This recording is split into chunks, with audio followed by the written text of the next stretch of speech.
Question number 6, इसमें हमें ना कॉन्टिन्यूटी एंड डिफरेंशिएबिलिटी चेक करनी है। तो सबसे पहले ध्यान दो, ये जो आपको फंक्शन है ये किस टाइप का दिया गया है, x minus greatest integer function of x। ये ग्रेटेस्ट इंटीजर फंक्शन है ये वाला, ठीक है।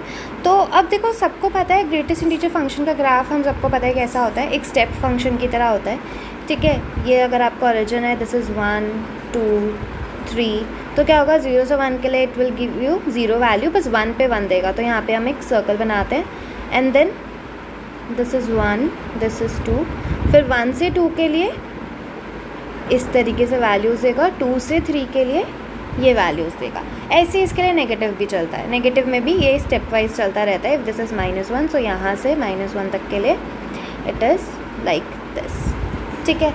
तो ये स्टेप फंक्शन होता है। अब यहाँ पे देखो, ब्रेक कहाँ कहाँ पे आ रहा है, कंटिन्यूटी कहाँ कहाँ पे, मतलब कोई भी फंक्शन डिसकंटिन्यूस कहाँ कहाँ पे होता है, जहाँ पे उस फंक्शन में ब्रेक्स लग रहे हों, ठीक है। तो जितने भी इंटीजर वैल्यूज़ है ना, देखो जितनी भी इंटीजर वैल्यूज़ है, इस पे फंक्शन में ब्रेक लग रहा है कि लेफ्ट हैंड साइड पे कुछ और है, राइट हैंड साइड पे कुछ और है। 2 है तो 2 के लेफ्ट हैंड साइड पे जो फंक्शन है उसकी वैल्यू 1 है और राइट हैंड साइड पे इट इज़ 2, तो एक ब्रेक लग रहा है। यानी कि ग्रेटेस्ट इंटीजर फंक्शन हर इंटीजर के लिए डिसकंटिन्यूस होता है, और जबकि जब फंक्शन की वैल्यू इंटीजर नहीं है, तो ये देखो एक स्ट्रेट लाइन है, कांस्टेंट ग्राफ दिख रहा है आपको उतने पॉइंट पे, जब it is not an integer.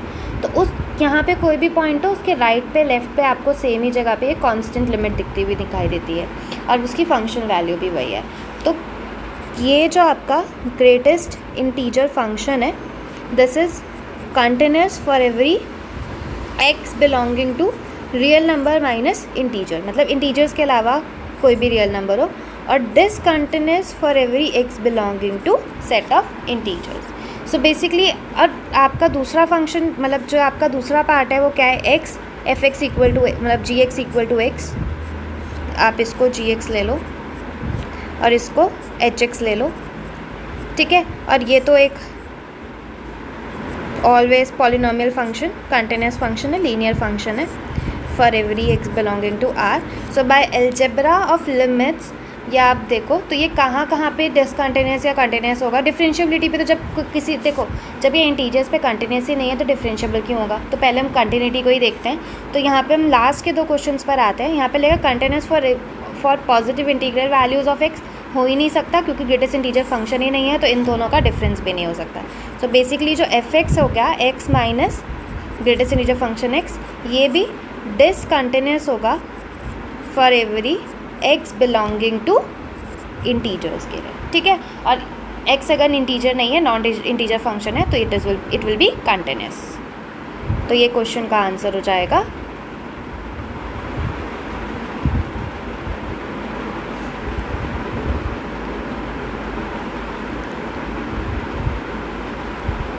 अच्छा, ओके।